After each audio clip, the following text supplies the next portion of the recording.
Welcome to NSI Live, the National Security Institute's podcast home for NSI's public events, limited series podcasts, and breaking news podcasts. To learn more about NSI and register for upcoming events, visit nationalsecurity.gmu.edu. Also, be sure to follow us on Twitter at MasonNatSec. Now, on with the show. Thank you for joining us here at NatSec Nightcap, our monthly webinar series focused on conversations with distinguished national security experts on pressing issues facing the United States and its allies. I'm Lester Munson, Senior Fellow at NSI. I'm sitting in for NSI Founder and Executive Director Jamil Jaffer. And just so you know, my feet do not fit in his shoes. This month, we are joined by Dr. Heather Wilson. It's a huge thrill for us to have her. Dr. Wilson is the 11th president of the University of Texas at El Paso. Prior to joining UTEP, she served as the 24th Secretary of the United States Air Force from 2017 through 2019. While Secretary of the Air Force, Dr. Wilson focused on restoring the readiness of the force, which had declined after years of combat and budget constraints. She proposed and supported 3 straight years of double-digit budget increases for military space capability, and guided implementation of acquisition reform to reduce the time to get military capability to the warfighter and increase competition by making it easier for innovative companies to supply the Air Force. Previously in government, she was a member of the U.S. House of Representatives, representing New Mexico's 1st Congressional District. Dr. Wilson, thanks very much for joining us. It's my pleasure. So we're gonna go with a question and answer format tonight. For those of you in the audience, and it looks like we've got a pretty good number, if you would like to propose a question, please use the Q&A function at the bottom of your screen, and I'll review the questions in there and read them to President Wilson. So please just go ahead as you are struck by the need to ask questions, go ahead and put it in there. President Wilson, let's start at, as it were, 300,000 feet. Outer space is becoming more contested with an increasing number of private actors and public actors jockeying for advantage.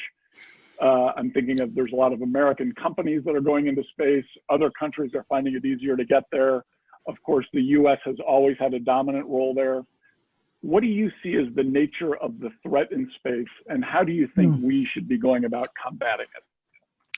Well, first of all, I don't think there's any real concern about the commercial use of space, and it is enabling all kinds of technologies that are making our lives better. But it is becoming more contested, and the reason is that the United States is the best in the world at space, and our adversaries know it, and they're seeking to deny us the use of space during crisis or war. And we can't allow that to happen. So what does the United States do from a national security perspective in space? There are about 70 satellites that the Space Force, or previously the Air Force, operated. Everything from about the size of a microwave to the size of a school bus. The Navy has about 13 more, which will gradually shift over their mission. They have specialty communication satellites. And then there are about 40 or so that are run by the intelligence community. So there's not a huge amount of equipment, but it does enable just about everything else the United States military does. It's a huge advantage for the United States. So you know, what do we do there? Well, about 33 of those satellites are GPS, and that blue dot on your phone does not come from the cell phone company. That comes from the United States Air Force, or the Space Force now, that operates the GPS satellites, and that signal was President Reagan made the decision to decrypt that signal and make it available for commercial use. So if you're within visibility of any 3 satellites, your phone can tell pretty much where you are in the world and which lane of traffic you're in. So GPS is a big one. Communications is one. Command and control, and of course watching the world or listening to the world. So intelligence. It's a tremendous advantage of the United States, and our adversaries have watched how we have used space, and they are now developing the capabilities to deny us the use of space in crisis or in war. When we've seen that in 2008, China basically launched a telephone pole at one of its dead weather sites. It showed that it had the ability to launch a missile into space and destroy a satellite at low Earth orbit. It shattered it into about 3,000 pieces, created all kinds of debris and problems, but showed they had that capability. Just this last summer in July, there were a couple of satellites the Russians launched earlier this year that they called inspection satellites, which, the first question in my mind is, who are they inspecting, themselves or us? Turned out they did kind of a maneuver very close to an American satellite. And then in July, one of those satellites did a maneuver, came close to another Russian satellite and discharged an object. Satellites are very fragile things. They're very lightweight, very fragile, and if they're bumped, you can do damage to them very easily. You don't need some kind of a huge device to damage a satellite.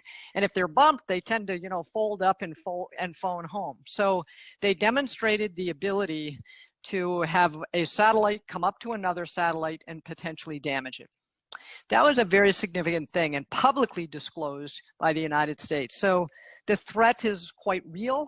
And you can all imagine what would happen if the United States suddenly lost GPS. I mean, it would affect about $70 billion of our economy, and there are 1 billion people who use GPS every day. So obviously, the creation of Space Force made big news when it was announced by the president, but since then, it's flown a little bit under the radar, if you will. What can Space Force do to make a significant impact, and how can the Air Force work with it to make it successful? So the Space Force, just to be clear, is above the radar, not below the radar. A couple of things. So the Space Force is actually quite small. It'll be by far the smallest of the services. There's only about 16,000 people that work on space things for the United States military. So as a comparison, I think the size of the Coast Guard is about 54,000. So in terms of numbers of people, it's very small because they're running 70 to 100 pieces of equipment that are in orbit, and they're buying equipment. The United States government doesn't build its own equipment; it contracts to have equipment built. So it's actually quite small.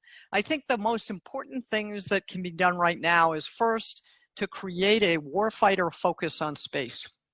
So there's a unified combatant command now on space that is not focused on buying stuff or providing a utility, but how do we defend what we have on orbit? How do we enable warfighters in other domains, air, sea, ground, subsurface, to be more effective at defending our vital national interests? And space is an enabler that way. We need that warfighter focus. I think that there is an opportunity to deepen the connection between the Space Force and the intelligence community. The intelligence community operates satellites as well. They are also vulnerable, and so they have to be connected to this system of defending our assets on orbit. And so close cooperation there and deepening that cooperation is important. The thing I worry about most, honestly, Lester, is that it's so small that when it no longer becomes the cool new toy, that it'll be very easy to be crushed in the, it's the ant among the elephants in the Pentagon. When you have 70 pieces of equipment and the United States Navy is talking about 355 ships, their biggest piece of equipment doesn't even compare in size to, it's just small. And small bureaucratically as well. And I worry that when people are no longer there who are tremendous advocates, that it may not be able to thrive because of its size. Same problem happens on Capitol Hill. You know, the Capitol Hill criticized my predecessor and to some extent me on space, but the real challenge was they weren't funding what needed to be done to meet the threat that was coming. And so the criticism, sometimes the critics need to look in the mirror. I'm going to go a little off script, President Wilson, and ask you, you know, you of course were in Congress, you know how it works. Is the support on the Hill not enough related to constituent interests, or, you know, that they're not, that members of Congress aren't seeking to bring bacon back home, you know, and Space Force is maybe not a good way to do that? Or is it that they're not necessarily bought into the mission yet? Or is it a combination of those things on the Hill for Space Force? I think it's very difficult for people to understand how space enables what we're trying to do in other places and why it's so important. Because it's hard to imagine, hard for people to see. I mean, if you say, you know, everybody has somebody in their family was in the Marine Corps, or they've got an Army base, or they've got an Air Force base. But when you say to someone, well, you know, I operate a satellite, it's hard to even imagine what that is for people and how does this work. So I think it's hard to make it real for them. I would say the other challenge is that because space capabilities are so small, there are really only 3 states that are most interested in the Space Force: California, Colorado, and Florida. Compare that to the Navy, the Army, the Marine Corps, the Air Force.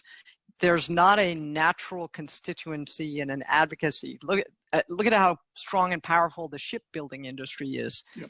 Space is just a subset of aerospace companies and some other commercial companies that focus on space. I worry in the sharp elbows of Washington, D.C., whether space is vital and does it have enough inherent advocates by the structure of the system. I worry about that.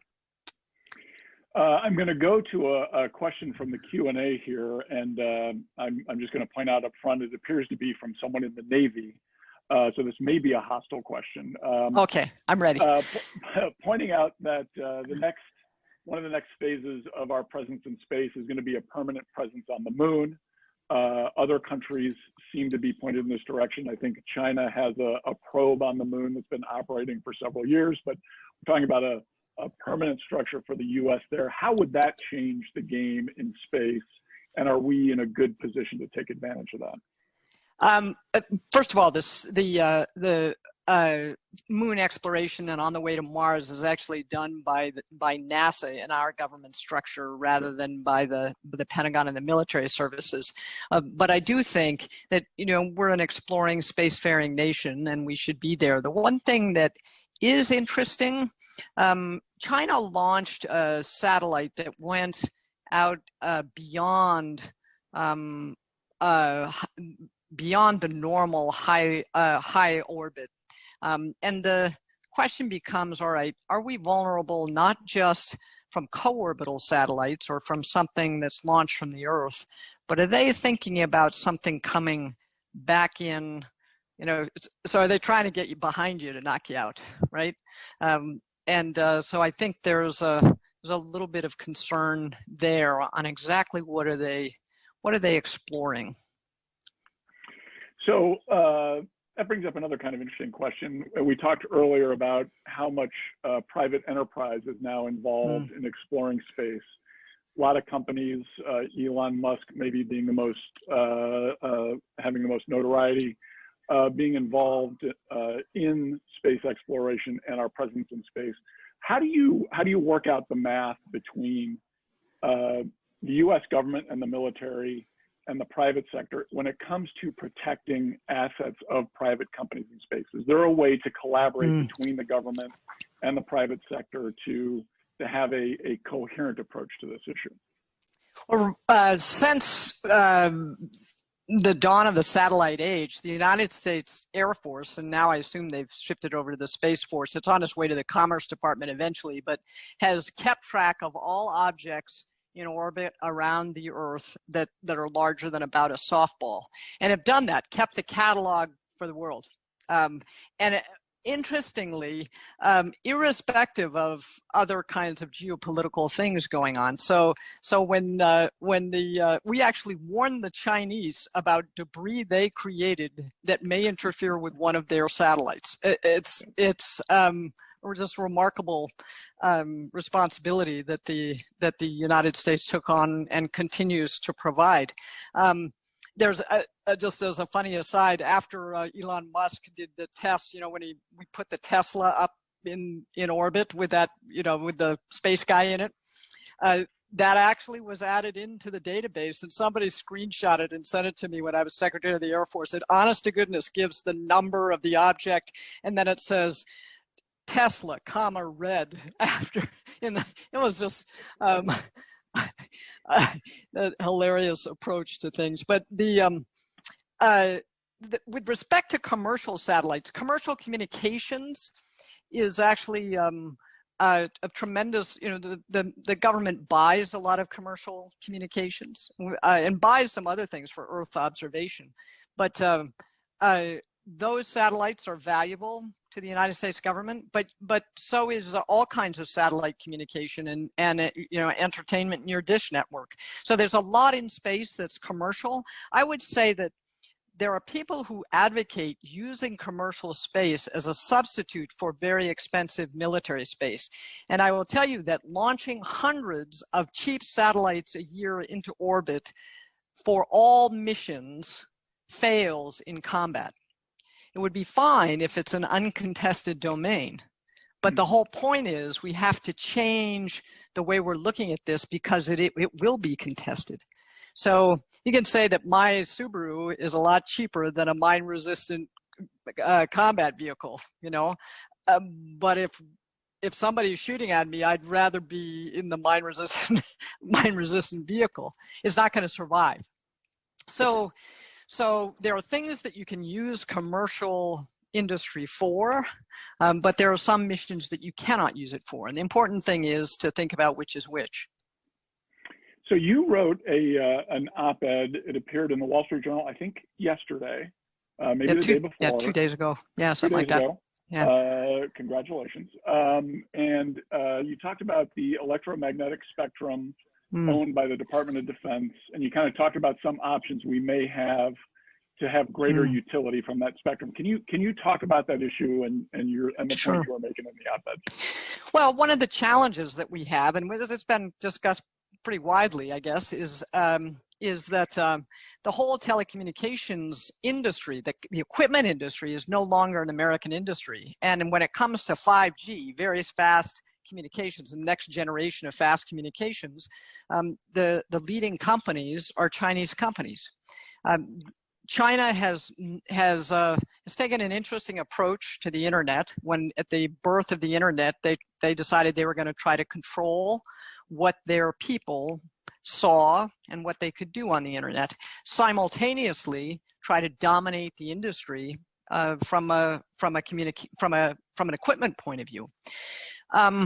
The question to me is, how can we not, the United States government we're terrible at subsidizing industry, and that probably wouldn't work.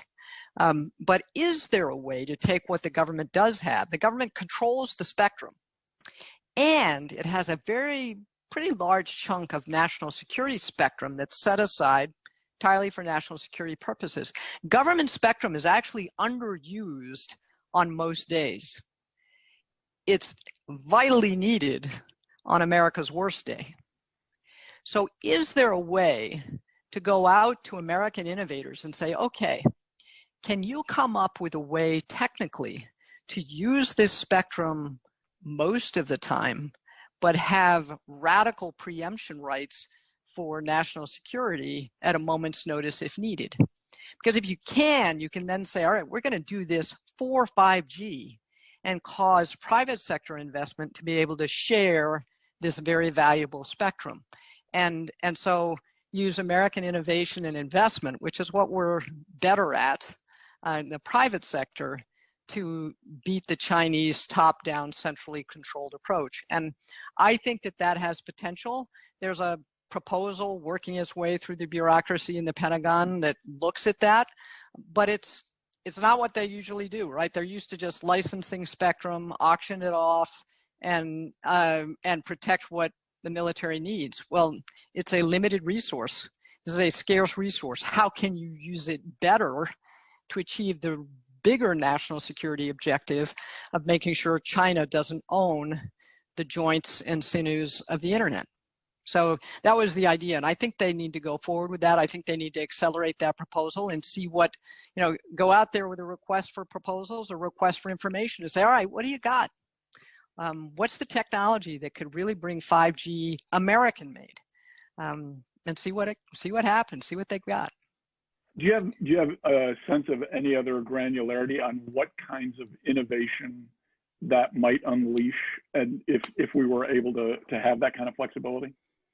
Well, I think there are several. It's not that hard a technical challenge, really. I mean, most of us who have enough gray hair remember on Saturday mornings when the TV would put out a tone and it'd say, "This is a test of the emergency broadcast system." Under the telecommunications laws of the United States, every radio station and television station has to have equipment in their control rooms that allows the government to, throw a switch and take over the television broadcasting. What's the equivalent in the advanced digital world? Now, it's more complicated because you've got more towers and you get distributed networks and things, but we've got more tools too. We've got advanced computing power, which we didn't have in the 1950s when TVs were first invented. So I think there will be companies who come in with interesting proposals, and I think we should be open to what they are. I'm going to go ahead and start looking a little harder at some of these questions from the audience, and I'll just remind folks, if you want to ask a question of President Wilson, use the Q&A feature at the bottom of your screen, not the chat, but the Q&A portion. And here's one. This person wanted to remain anonymous, perhaps another Navy person. What are trade-offs between defending existing space assets versus being able to quickly replace assets that adversaries have knocked out of service?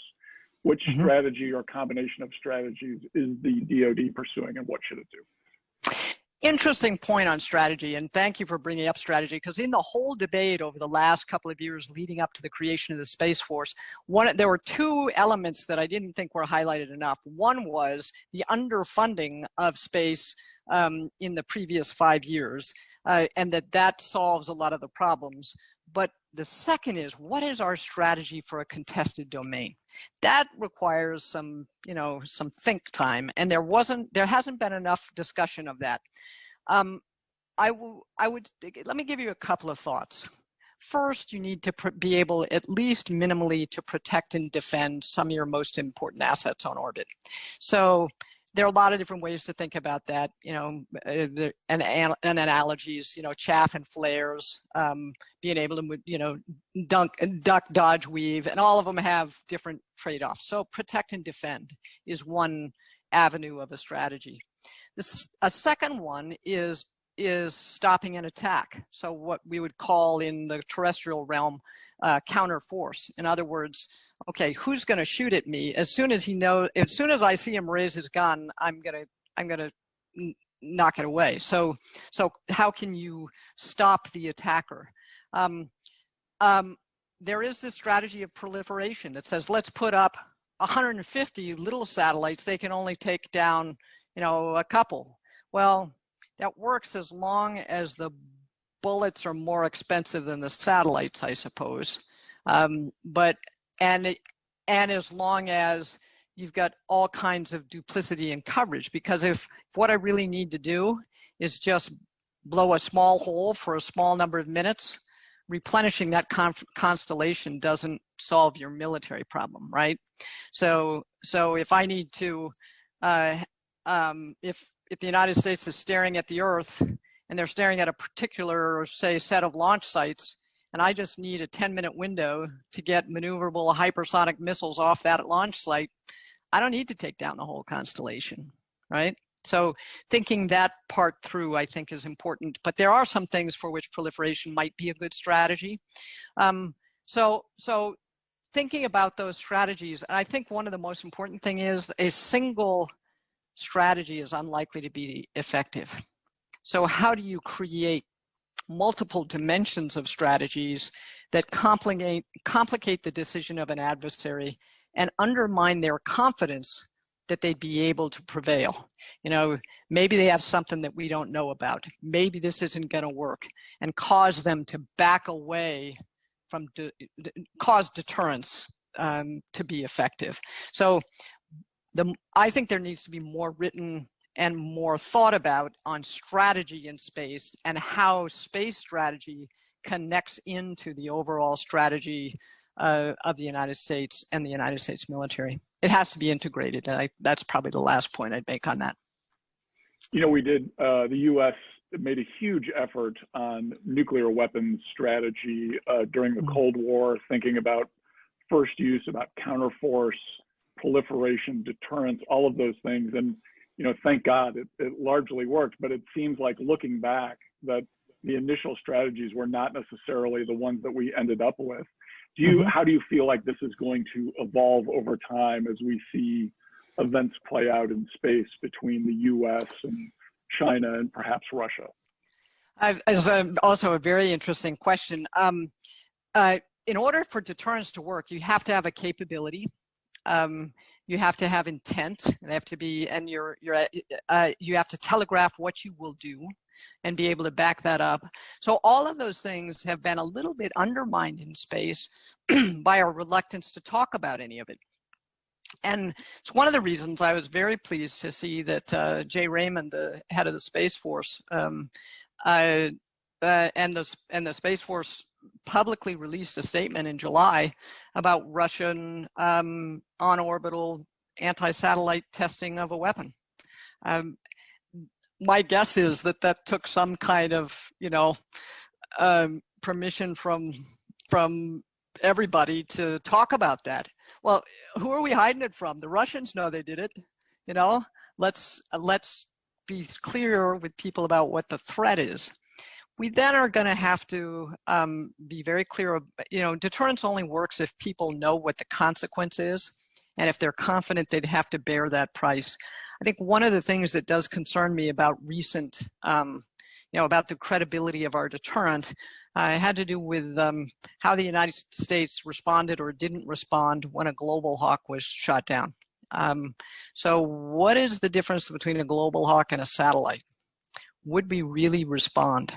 I think we need to be very clear that we will, and exactly that the consequences will not necessarily, you know, we will respond at a time and place of our choosing, but we will respond. And because otherwise deterrence starts to slip. You're talking about the issue last year with Iran, yes. That episode. All right, I want to read a question from Abdullah Al-Najm, and I apologize if I'm not pronouncing that name correctly. Are there efforts for space with regards to cyber risk and cybersecurity, just as there are for banking and for critical industrial and energy infrastructures? Are the regulations and standards as mature as these other sectors? Well, I think there's the standards are the same for military equipment as they are for satellites. So the answer to that is generally yes, but I think all of us know that the threat is significant in the cyber realm, and we worry about that. It's also, you know, while the cyber is certainly a threat to satellites, so are fairly simple things like, you know, dazzling and jamming. We think about, you know, GPS and how cool it is to have your blue dot on your phone or to be able to navigate your car. It's actually a very weak radio signal.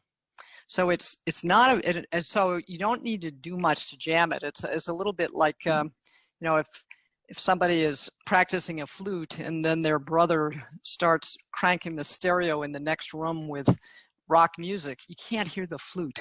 So it's pretty easy to jam some of these signals. And it's pretty easy to dazzle a satellite, just like it is to shine a laser in the eyes of an airline pilot who's trying to land at the local airport.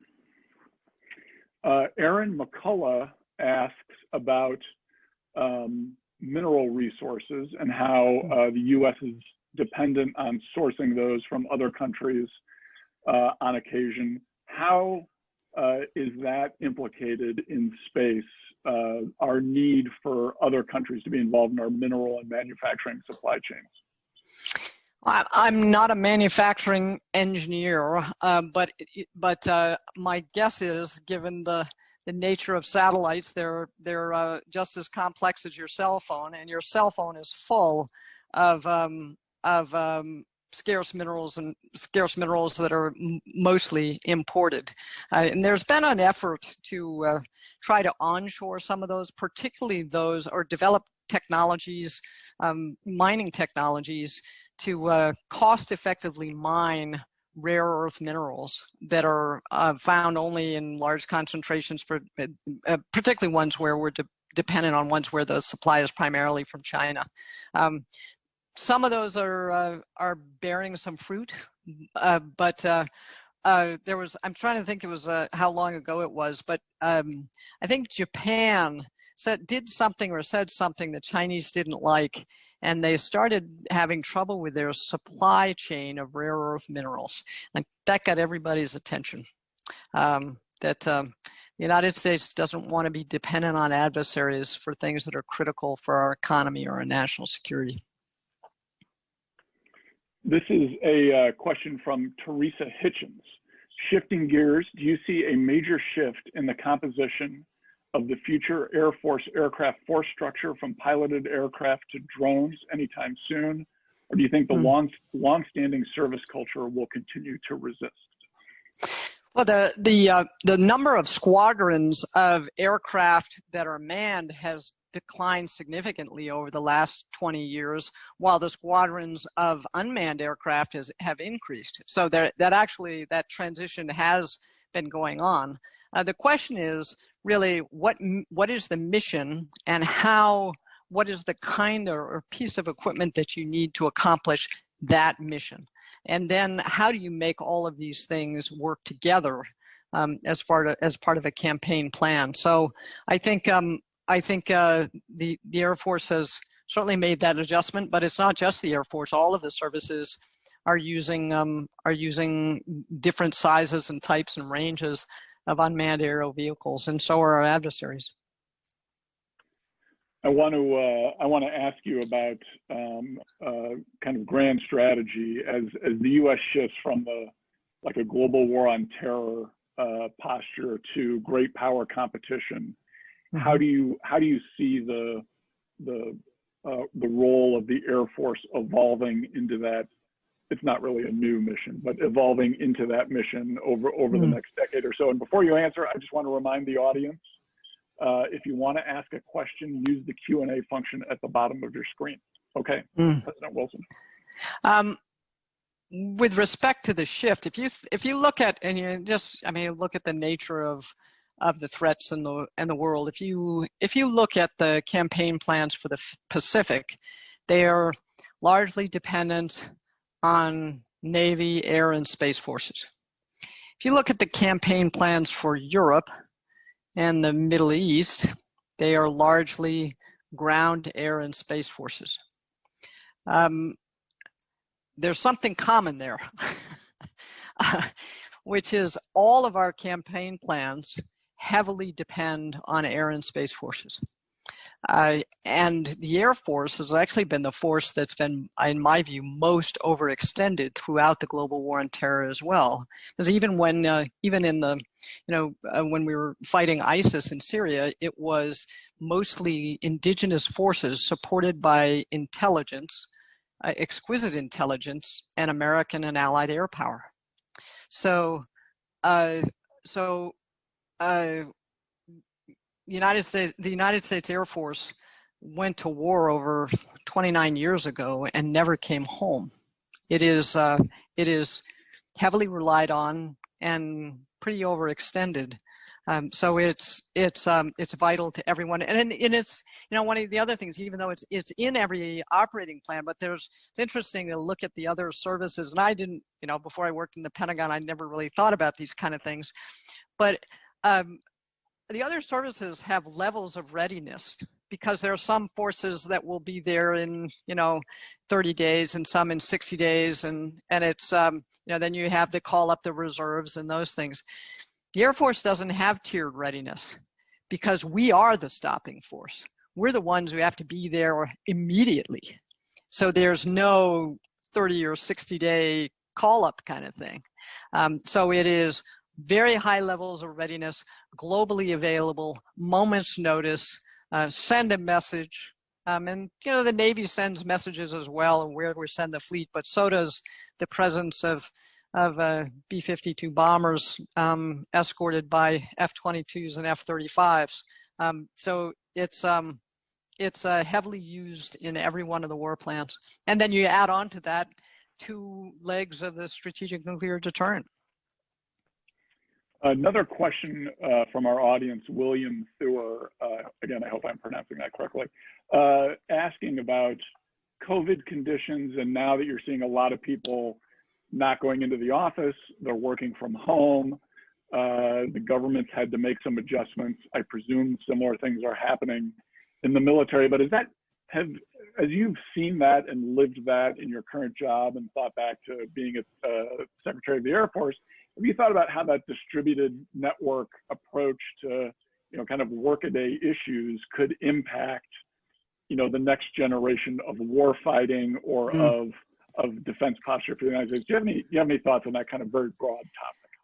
Well, thank you for asking me something related to what I'm currently doing, as opposed to my intellectual kind of background or things on national security. So I'm president of the university that's behind me right now, and so we're a quarter of the mile from the U.S.-Mexico border, University of Texas at El Paso, and we have 25,000 students. Most of them from West Texas, although 1,000 of them come across the border from Mexico every day to go to school at UTEP. And so we have this wonderful university, which we had to turn into distance education on a dime last March. And we were successful in that transition, mostly because of exceptional faculty and staff. But we're now, and in the wake of that, there was a lot of chatter about how higher ed will never be the same. This is a pivotal moment. We're all going to be teaching college online, and we will learn some things about how we can deliver education, increase access to excellent education using these technologies.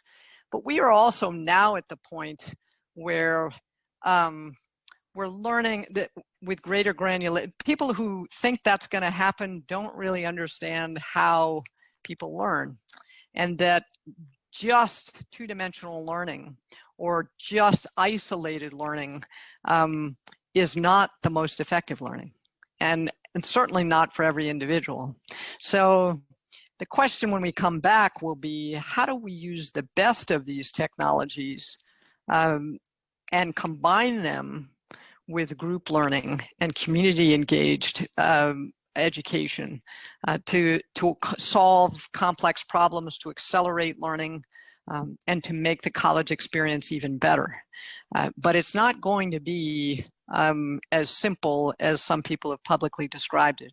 It will be more nuanced. And and I think that's particularly true for low-income students, and we serve a lot of low-income students for whom this is not an ideal situation. So you're in El Paso, which I believe is a mile from the U.S. southern border, our border with Mexico. It's right on the border, yeah. It's got to be a very different perspective than what we have here in Washington, just for that fact alone. Can you talk about what opportunities we have to collaborate with Mexico, how we can expand that partnership, and how that can drive U.S. security and education issues in the future?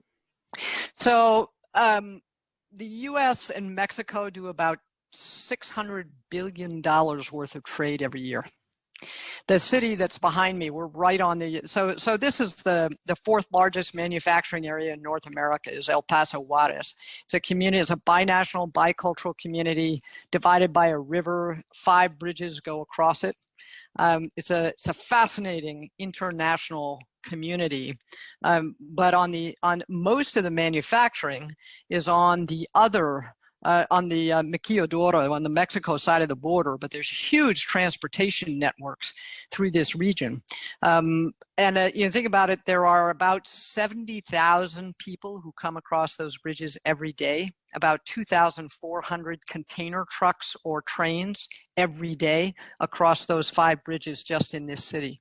So I think one of the things that we probably haven't talked enough about is trade and onshoring and nearshoring in the wake of the pandemic. There are supply chains that were disrupted that go into largely into Asia, that more companies are thinking about, all right, how do we bring the critical pieces of that back to North America? And we're already seeing some of it here on both sides of the US-Mexico border as companies look to expand logistics and trade with Mexico as a more reliable, stable supply chain. So I think trade is certainly one of them, and I think technology enables connection in ways that it hasn't before. I mentioned UTEP has 1,000 students who cross the bridge every day. They've been working and studying from home.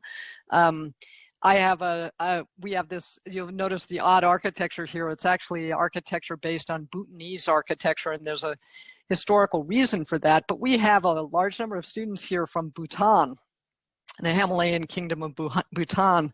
We actually have students who are studying remotely here at home in Bhutan who get up at 3 in the morning to tutor students in Texas because they're student employees of the University of Texas at El Paso. This is just an amazing world, and so what are the things that are enabled that we couldn't do before, and how do we blend those in with the things that are best done in person? I think it's an exciting time. So if I can keep going down that road a little bit, you're also among your many other responsibilities, you're the chair of the Women in Aviation Advisory Board. You're there at a educational institution that has incredible diversity. And I'm also remembering the movie Glory Road. I think UTEP had the first all-Black basketball team in NCAA history, a terrific movie. But thinking about kind of what our country is going through now in the wake of some of the incidents that's happened, what happened in Minneapolis, other things, the protests, sometimes a little bit more than a protest. How are you thinking about diversity issues, both in terms of your work at UTEP, but also in terms of national security? How can we do better? So I am chair of the Women in Aviation Advisory Board for the FAA that's looking at how can we open the pipeline to get more women into aviation professions, not just the cockpit, but also maintenance and other aviation professions. But the issue of race in America is an interesting one in a city. And my university is 81% Hispanic, about 4% Black, 1% Native American, 3 or 4% international students. So we're actually only 6% Anglo at my university. And it has a history here that goes back. So you mentioned the 1966 basketball team. So the coach at that UTEP made it, at that time Texas Western was what it was called, made it to the NCAA finals against University of Kentucky. And the coach at the time, Don Haskins, put a team on the court of 5 starters who were his best team, and all 5 of them were African American, against the University of Kentucky, an all-white team, a segregated team, and won the national championship. That changed college athletics. It didn't just, it was a great victory for UTEP and still celebrated here, but it changed college athletics. It's not just that though. Before Brown versus Board of Education, the NAACP filed a lawsuit here in Texas to desegregate higher education in Texas.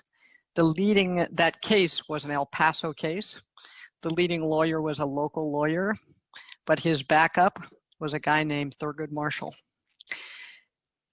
The judge, the federal judge who decided the case, was from El Paso.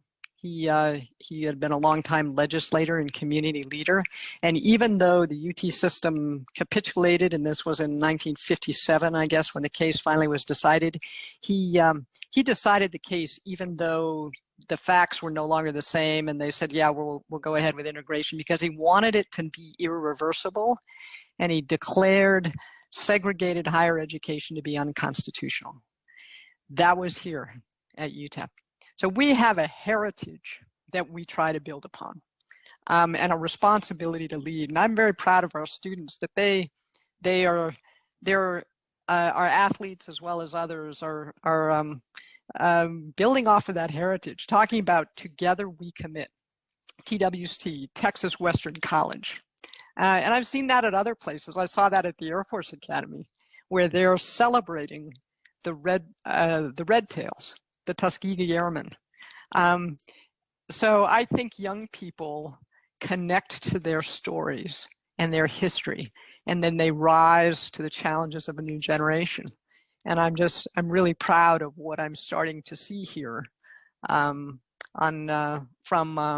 young people and the way in which they're leading us forward. Terrific American stories and situation. Okay, I'm going to turn back to some of our audience questions, and this is more in the space and Air Force realm. Here's from an anonymous participant. How well prepared is the bomber fleet to balance its requirements in the coming years as old bombers are retired and new bombers come online?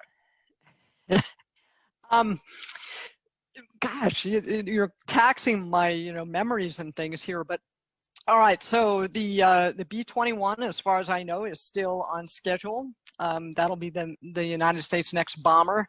The intention is to retire the B-1 bomber and have a fleet of entirely B-52s and B-21s. At least I don't think that decision has changed. The real question will be, how big does the bomber fleet need to be, and do they need more squadrons overall? A couple of years ago now, the Air Force did a study on what would it take to implement the National Defense Strategy of the United States, and what kinds of squadrons would be required. One of the things that came out in those studies was the real importance of the ability to project power from long distances. And those are penetrating bombers, or bombers that can fly, stand off, and then shoot. So I don't know that, and I saw something from the Air Force Association and from the head of Global Strike that they may need more bombers than they're currently planning. I wouldn't be surprised. But the overall conclusion of that study was the Air Force is too small now, it is too small in the future, and they need to grow it to about 386 squadrons. All right, here's a question from someone who seems a bit skeptical. Do you think the establishment of the U.S. Space Force pursuant to SPD-4 made any practical difference in U.S. space readiness, or was this just a rebranding of the United States Air Force Space Command, which was already efficiently managing in this context? Well, I'm not all that. I'm more focused on capability as a person than I am on organization charts. I will, and I think that's pretty well known. But I think the most important thing is the Space Force was kept inside the Air Force. So they didn't try to disconnect it and recreate a whole acquisition bureaucracy and budget development bureaucracy and everything, and recruiting. And this force is smaller than the Texas National Guard. So it's a very, very small and very important, but you don't need to put a huge bureaucracy on top of it and make it kind of topple over. So it needed to be, so it's still connected and within the Air Force. I think that's a good thing. The one thing that I would say is I don't think we've completely straightened out the acquisition pieces yet. There are 7 different entities in the Pentagon that buy space equipment. That the last thing we need is one more. They came up with this Space Development Agency concept in the Office of the Secretary of Defense, mostly because they had somebody there who thought it would be really cool. It had nothing to do with efficiency of procurement or effectiveness of the force. And I think that piece of bureaucracy could easily die away without anybody missing it. Another question, we touched on some of these issues before, but maybe didn't go straight at this. Does space junk create any issues for American or international endeavors in space? And how does that fit into our strategy, if at all? Interesting question. So space junk does create problems because, as I mentioned, you're very fragile things in space, and if you bump into them, you can cause damage. And so the United States tracks all those pieces of debris. I think we just put up something called that will track the debris to smaller diameter, and I haven't been tracking whether that's now operational. So it's basically tracking stuff that's about softball size. Now can you get down to golf balls? So because a golf ball at 17,000 miles an hour can do some damage. So I can't even find my golf ball in the rough. So yes, it does. The good news is these orbits are mostly, they're pretty predictable. So you can do the math and figure out what the risk is going to be. The interesting thing to me is the United States Air Force notifies commercial satellite companies if there's a risk of a collision from a piece of debris. They almost never move because they assess that the risk of getting bumped into is less than the cost of using the fuel to move. It's interesting. But yeah, it's a problem. There's some technologies and some looks at, all right, are there things you could do to reduce debris, or are there practices that everyone should put in place that, kind of a rules of the road for spacefaring nations? One of them is, all right, when your satellite dies, have you designed it and designed its orbit and the way in which it dies so that it is likely to deorbit instead of just becoming more junk? Another question from Abdullah Al-Najm about third-party risk in supply chains, basically asking if, during the pandemic, if we're unable to travel, how do you go analyze what is potentially malicious equipment? How can we certify that things are safe when we're in a restricted environment in terms of travel? Tough question. Yeah, I'm not sure that I'm the best one to answer it because every business's supply chain is different. But the military continued to accomplish its missions and do its job with respect to inspecting supply chains. And we actually, at major manufacturing plants and depots, there are people from the United States military actually assigned there. So their Air Force inspection folks are right there on site, watching the supply line. So I'm not sure that's really as much of an issue for the military that kept operating.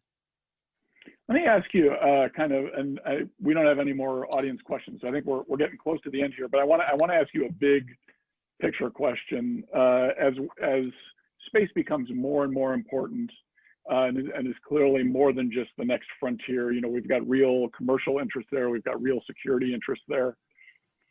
Do you think we need to have a little more creative thinking about a more international approach to space? Is there the possibility that, much as we collaborate with the Russians at the International Space Station, maybe there's a way we can work with China, which is potentially a very significant adversary of ours, in space? Is there a way to turn the next challenge perhaps into a real diplomatic opportunity?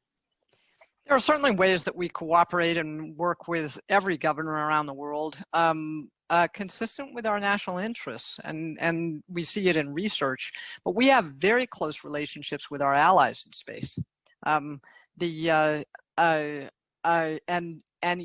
deepening relationships with allies, and they come to our training sessions. We opened a lot of our training to allies. We have a combined space operations center, so combined meeting our allies are at the table too. So I think but the real question is, is there something that we could do with a potential adversary?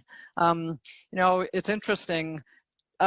One of the things about announcing what the Russians did in space in July is they're the ones who are the strongest advocates for, arms control in space to try to limit what the United States is doing, in spite of the fact that they are they are, developing on-orbital weapons.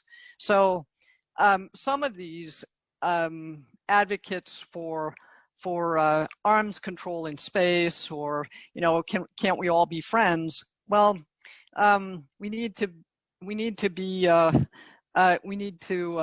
smile, but know that the vital interests of the person across the table may not be ours, and that we will never turn our back on a potential adversary. We need to be prepared to fight and defend our way of life, and that's what the United States military does.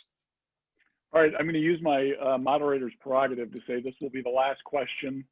Have you seen Steve Carell's Space Force, and if so, what did you think? Okay, so here's the funny thing. When they started advertising that, both my kids texted me and said, "Mom, we got to have a watch party and watch this together." Then the former Secretary of the Navy, was a great friend, Richard Spencer, he and I communicate with text each other usually, and I said, "Dude, we've got to see this." And he said, "My kids told me the same thing." And then Dave Goldfein, the former chief of staff, and I also stay in touch, and he thinks they should have cast somebody else in his role, but I guess he says that Danny DeVito wasn't available or something. But I saw the first episode, cracked me up. It was very funny. Good. I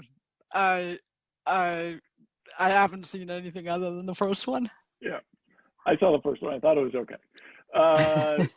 President Wilson, thanks a lot. I thought this was a terrific conversation. We appreciate you taking all this time to be with us. Really, thank you very much. It was very generous of you to do this. Okay, have a wonderful evening. Thanks. All right, and I want to, before we totally end, I want to say thank you to everyone else who joined us for this insightful conversation. At the conclusion of this, there'll be a survey available to provide feedback. Please let us know how we are doing, other topics you'd like us to cover. NatSec Nightcap is a presentation of the National Security Institute. Learn more about the Institute and our upcoming events at nationalsecurity.gmu.edu, or follow us on Twitter at MasonNatSec. Join us again in a month for another round of our NatSec Nightcap. Thanks, everyone. Thank you for joining us for this presentation from the National Security Institute. Find out more about the Institute and upcoming events at nationalsecurity.gmu.edu. Also be sure to follow us on Twitter at MasonNatSec. If you like what we are doing here, please be sure to rate, review, and subscribe so that more people can find our show. We'd like to thank Claude Jennings for editing and Grant Haver for production assistance.